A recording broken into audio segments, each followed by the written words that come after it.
There's a fish.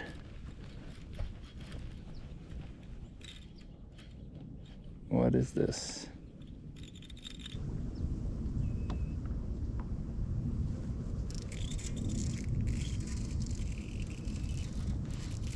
This is probably not a bass. Oh my God. Holy shit.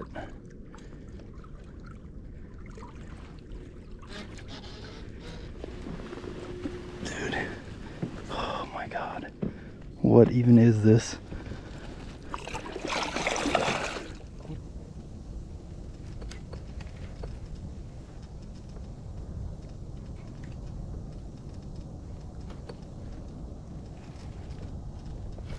There's a fish.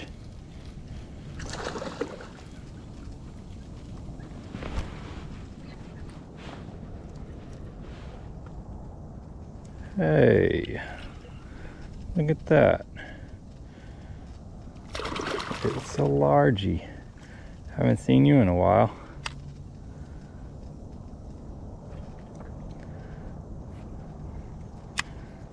It's been so long, I was like, what's that pulling on my line?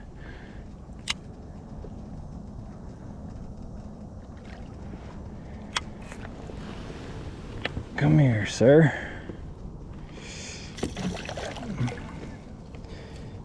Don't give me... Yes, sir. First fish of the year, 2024.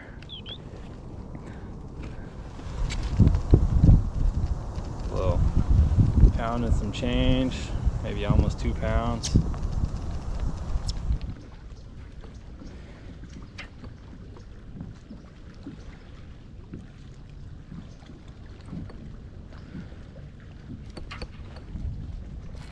There's a fish.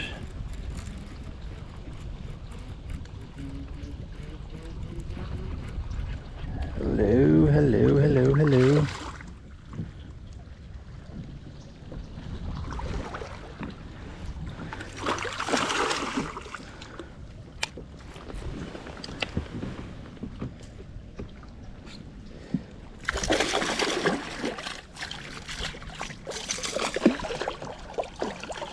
Hey, hey, hey. This one's a football. Sheesh. That one is chunky. Oh my goodness.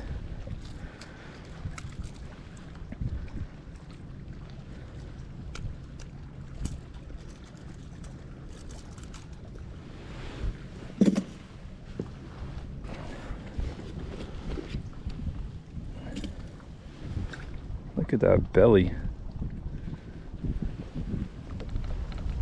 Chunky football. She looks shorter than the other one, but hella fat. Yo, yo, yo, what's up everybody? It's your boy, back at it like a bass addict. We're in the garage for part 4 of the top 5 winter bait series. So jumping back into that, we talked about football jigs, deep crankbaits, and big soft swim baits. So if you haven't seen those videos, definitely go check them out. All great baits to catch fish this time of year, so really recommend. But today we're going to jump into hard jerk baits, suspending jerk baits. If you checked out my top 5 fall series, you know that I talked about jerk baits in that. But it's a bait that you can catch fish year round. You just have to adjust your approach and how you're fishing the baits a little bit. So I think there's going to be some stuff I talk about in this video that's different from what I talked about in the fall video. That'll help you guys catch some fish this time of year, as opposed to in the fall when the water's a little warmer and those fish are a little shallower. So without further ado, jumping into it. If you're not familiar with hard jerk baits, this is what they look like, but yeah, I'll just jump into some of the areas that I'm targeting with these baits. I really like a jerk bait this time of year just because It's a bait that you can keep in the strike zone for a really long time, and I think people get it mixed up that bass don't want to feed or won't feed through the winter. They're definitely eating. They just are a little more slow, you know? They're not swimming around as fast. They're not chasing bait all over the place. So they're not coming up to the surface eating top water. So you just have to entice them a little more. And so these baits that you're able to keep in the strike zone for a longer time tend to have a little bit better success, and a jerkbait is a great option. So the areas that I like to target for my fisheries, a lot of them are holding healthy grass through the whole year, so I'll still target deeper grass lines even through the winter time. I also like to target like deeper holes and ditches and like pockets and stuff, so wherever those banks like taper together and you get that deep ditch, bass love to sit in those in the winter time, and sometimes they'll kind of suspend up above the bottom of the ditch, so that's a great place to throw a suspending jerkbait. And then also just any steep banks you have that allow the fish to kind of move up and down but still have access to deep water nearby. So it could be a steep rocky bank, it could be a steep bank with some laydowns on it, kind of falling into deep water, whatever the case may be for your fishery.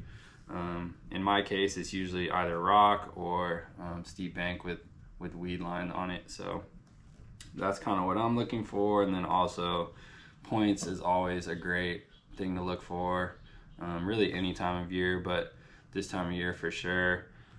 Points with deep water access, and it can be points with rock, it could be points in the grass, like under the surface. Any kind of point is an ambush spot for bass, so definitely keep that in mind as well. The retrieve is probably the main difference in the jerkbait fishing from the fall and the jerkbait fishing for this season. So this time of year I'm really slowing my bait down. If you've watched the bait or the videos of me fishing jerkbaits late summer, early fall, I'm really ripping that bait, moving it, it's cutting and darting all over the place, and I'm imitating those fleeing bait fish they're fast moving, they're high metabolism, and those bass aren't afraid to chase them. But this time of year, everything's slowing down, the bass's metabolism is slowing down, they're not moving around as much. The bait fish especially, they're super cold and they're balled up together and they're not running all over the place. So it's super unnatural to have a jerkbait that's just darting all over the place imitating a bait fish that's fleeing, because you're not really going to see that as much in the colder water. So I like to implement a lot longer pauses. So when I'm twitching it, I'll work my bait and then I'm just going to let it sit there for a while. And if you watch my most recent video, that giant striper, my new PB that I just caught, that was on a jerkbait on the Vision 110+1, and it was a similar retrieve to what I'm talking about, just a jerk and then just pausing it, letting it sit there, and that fish ate while it was sitting there. I wasn't moving at all. So a lot of times this time of year you'll get bites with your bait sitting completely still, kind of just hovering in those fish's face, and eventually they get pissed off enough to just take a shot and eat it. So make sure you're mixing in those pauses, and then also just playing with your cadence. Obviously the pause is an important part of the retrieve, but making sure you switch it up. So sometimes I'll do like a jerk pause, and then I'll do a jerk pause, or 3 jerks and then a pause. Like, you got to change it up and see what those fish are responding to, and then go from there. So always letting the fish tell you what retrieve they want, and you'll start to see trends and figure out what they want pretty easily after a couple bites. So just make sure you're paying attention, and it's also good to, if you're recording, just watch the footage back and see, like, where are the fish eating it on the pause, are they eating it on the rip, are they eating it after 2 rips, and you can just really dial in your bite that way. So Make sure you're paying attention with that. And all that goes to say, your bait needs to be suspending. So a lot of these baits are marketed as suspending, but they might not suspend straight out of the package. So just when you get them in, make sure you go test them out on the water and then adjust from there. So you might have to downsize on your split rings, or change your hooks, or put on a snap or take off a snap, because some of them will float, some of them will sink.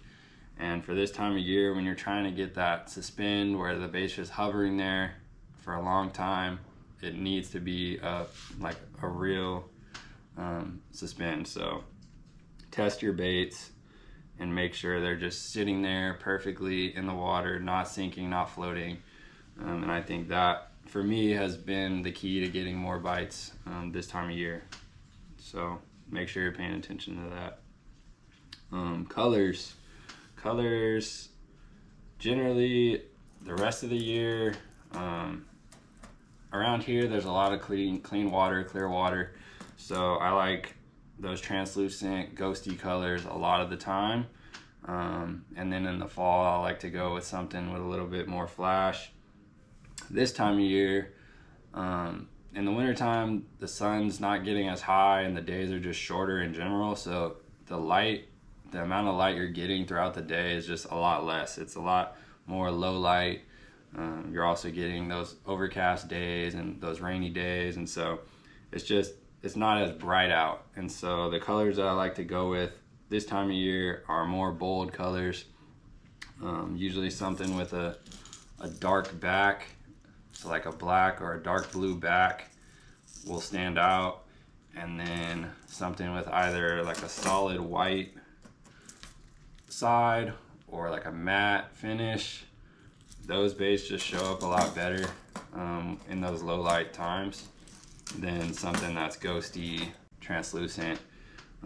Not to say you can't get bites on those baits. I've definitely had days where they wanted something more ghosty, and if you have a super bright sunny day, maybe you switch up to that and it'll get you some bites. But for the most part, I'm sticking with those brighter colors, those more solid whites, or those matte finishes just tend to do better. So that's something to think about. And then from there, yeah, hooks. Definitely hooks for jerkbaits it's kind of a niche thing, especially this time of year when you're real particular about the suspend of your bait. Making sure you have the right hooks is super important. I generally just change out all my stock hooks because I don't trust the hooks that come in the package. Some brands have better stock hooks than others, but for the most part they aren't the best. They might catch a few fish and then they start to dull pretty quick. So that giant striper I caught, it definitely would have came off had I not changed the hooks on that jerkbait. So always changing your hooks. I like, for most of my suspending jerkbaits this time of year, I'm throwing the Gamakatsu G Finesse treble hooks in a size 6. For a standard like 110 size jerkbaits, these are all kind of the same length. I think it's like 4 1/4 inches or so. I think most of them run size 6 hooks, but usually they'll tell you on the package or you can look it up online. But I'm usually sticking with the size 6 hooks. But the good thing about this G Finesse treble hook is it's light wire. It's like a nano coated hook, super sharp, but it doesn't weigh a lot. And so some of these hooks that you get will be a little thicker wire, and they're gonna weight your bait differently. They're gonna cause your bait to sink, and so you're not gonna get that perfect suspend, so you can just let your bait hover in front of those fish's face. So I like that hook just because it doesn't interfere with the suspend of the bait. It also it's not going to interfere with the action of the bait. If your hooks are too heavy, it's also just going to dampen the movement of your jerkbait. So keeping all that in mind, this isn't the only light wire hook, but this is the one that I've had success with. It caught a 40+ pound fish and did just fine, so I'm gonna stick with that for now. It's what I have confidence in, but just making sure you're going down to a light enough hook that your bait is able to suspend and just hover there in the water column. And from there, the rod, jerkbait rod is really important. There's some techniques in bass fishing that the rod, it's important, but it might not be super important. But for jerkbait fishing, the rod is important on a couple different levels. It's important for like the actual working of the bait. So a lot of time with treble hook baits, you want a rod that's just super bendy, super soft. So when you're throwing like square bill crankbaits or medium diving crankbaits, you just want a rod that's gonna fold in half, super soft. It's gonna keep those fish pinned. And that holds true for jerkbaits, but the thing is, if your rod is too soft, too whippy, you're not gonna be able to rip your bait. You're not gonna be able to get it to cut and move like you want it to. So you need a rod that's like, it has a fast tip, but then it's like a secondary action. So it's like fast at first when you're ripping the bait, it's not super whippy, but then when you load up on those fish, when you hook up, it has that secondary bend and it gets real soft, and you can keep those fish pinned on those super light wire trebles. So just, I know I keep referencing that big fish that I caught, but if you see in that video, like my rod's folding in half, and it's obviously like a soft rod, but then when I'm working the bait, it's not whipping all over the place. It's like the tip is crisp enough that I can rip that bait and keep it moving how I want it to. And when I stop, the bait stops as well. So that's super important. The rod that I use, or the two rods that I use, one is the 610 medium Shimano X Pride bait casting rod. Tactical Bassin always talks about that rod, and I got it earlier this year. Definitely the best jerkbait rod that I've had. It's that perfect action that I was talking about. And then another great one is the Megabass Levante jerkbait special. And if you have a little more money, you can go up to the Orochi 110 special, is a similar action rod. So those are all great options. Have that similar action where it's not soft at first, it's kind of crisp and fast tip, but then it loads up when you hook up. So look for something like that, and also keeping your rod on the shorter side, just because you're going to be ripping downwards.